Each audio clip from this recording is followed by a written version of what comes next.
చేద్దామన్నా? ఈ ప్రపంచంలో అన్ని కరిగిపోతున్నాయి. వెండి కరిగిపోతుంది, బంగారు కరిగిపోతుంది, ఇనుము కరిగిపోతుంది, మనిషే కరిగిపోయి మట్టి అయిపోతున్నాడు. కానీ నేను ప్రేమించిన పిల్ల మనసు మాత్రం కరుగుతలేదన్నా.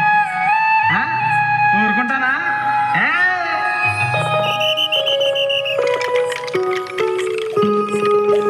వెండి కరిగే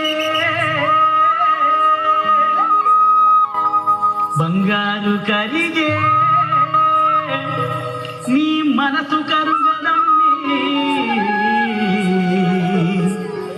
వేపమాను ఎల్లమ్మ సాక్షిగా నిన్ను మరువనమ్మి. ఏ వెండి కరిగే బంగారు కరిగే నీ మనసు కరుగదమ్మి